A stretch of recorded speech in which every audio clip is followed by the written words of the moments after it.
Hello friends, Haneli here. I welcome you to my channel.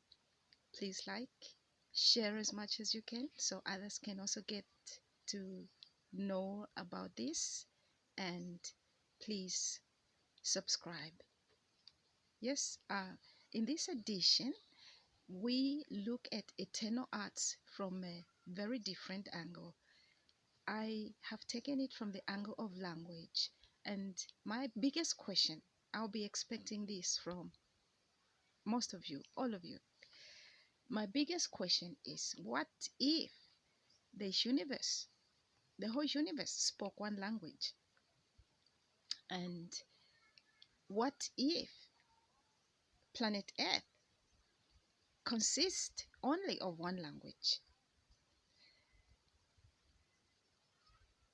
In 2011, I discovered that this was very possible. This was very possible. And it has taken me so many years to come out with this because I had to be certain, I had to be sure. And even now, it's not like I am as sure can be, but I'll be also looking forward to the linguistic researchers, the spiritual leaders of the earth to help in this project. I'll be very, very grateful. So I discovered what I have termed as the Zambian Sphinx. The Zambian Sphinx faces the noon and the west, the middle of the sky and the west.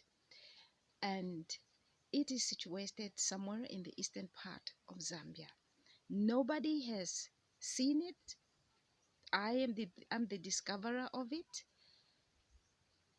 And probably those that see it just pass it by, like maybe when David Livingstone came to Mosotunya, uh, he discovered that nobody was interested in the force, and he decided to say he was the discoverer. The same story in this one. So when I discovered this, I went around this place. It's a very dangerous place because there are python snakes, there are hyenas, there are these dangerous animals and reptiles that you don't want to meet. But you know, when you are eager on something, everything is possible. So the gift I got from these expeditions of mine have been enormous, have been just so great. The greatest gift actually anybody could ever receive. And this is why I thought sharing them would be the best. To share is to love. And so the Zambian Sphinx sits in the middle of two stones. I don't have a picture right now, but I'm making a video not long from today so that you can see what I mean. I wanted to talk about it this way so that you will look forward to this video as well.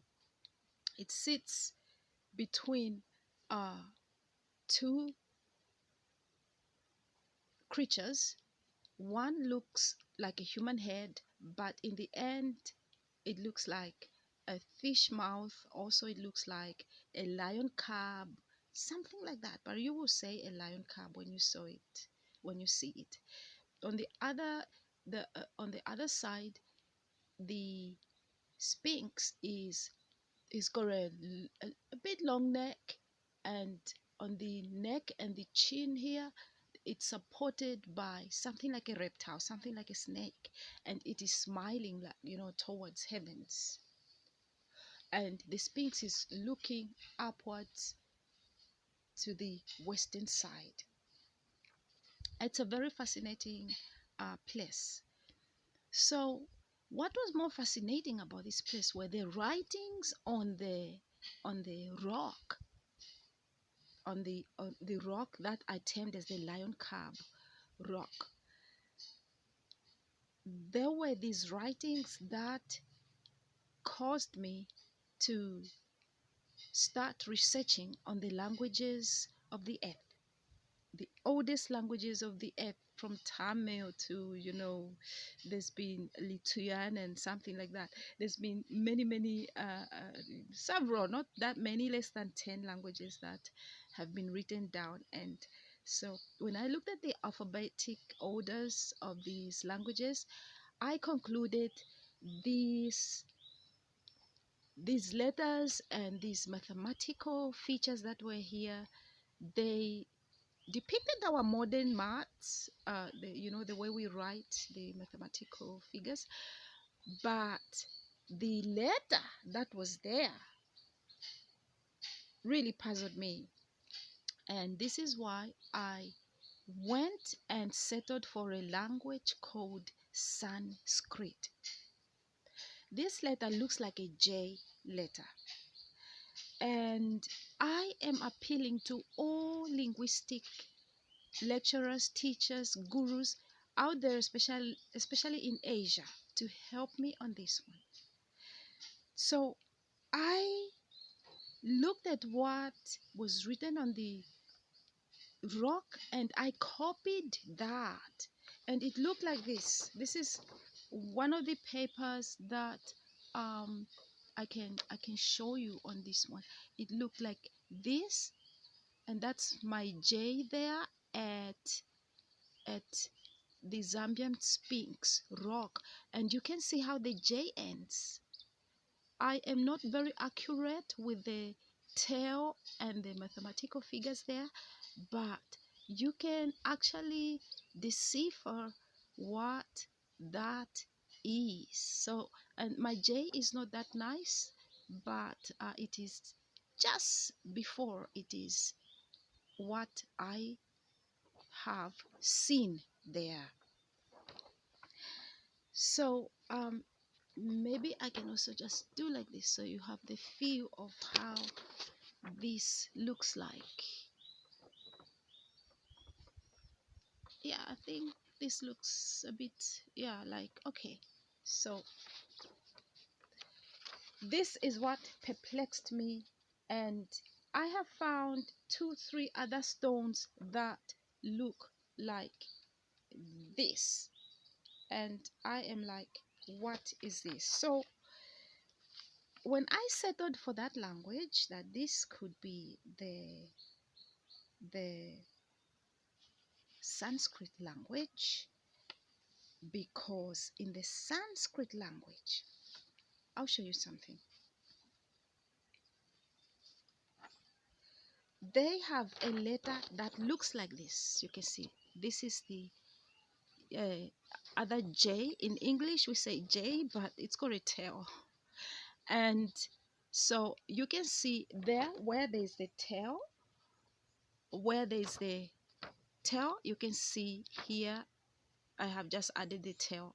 That actually the tail means that there are letters of some gods or something. For me, I discovered that these are gods.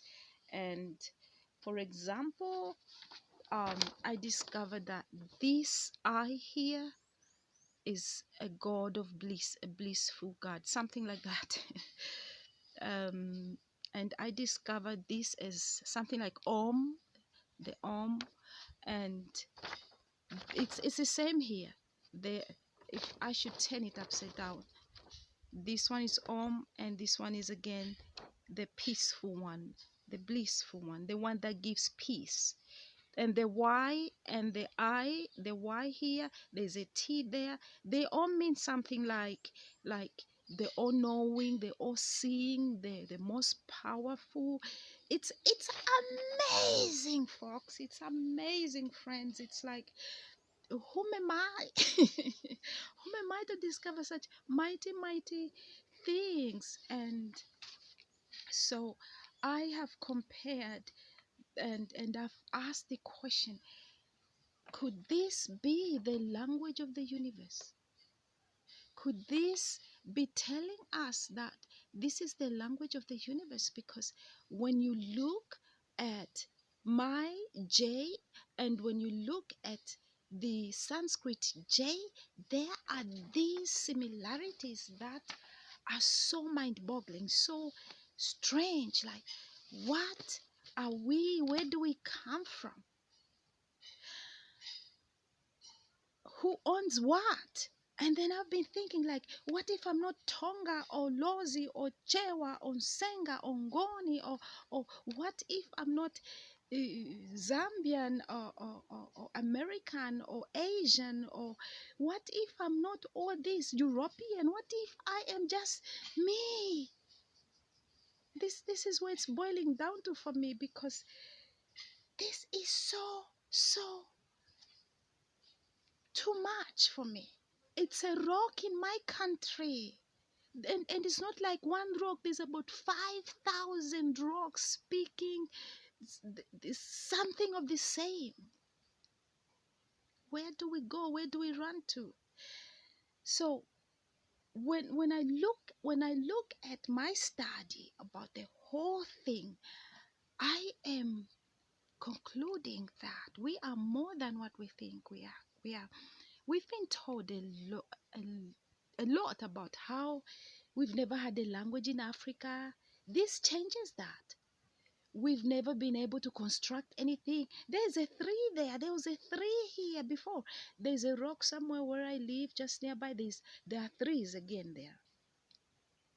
And this is humbling. This is very humbling, because what are the linguistic teachers going to say? What are the religious people going to say? What are all these great men of the earth that have been perplexed about this earth going to say?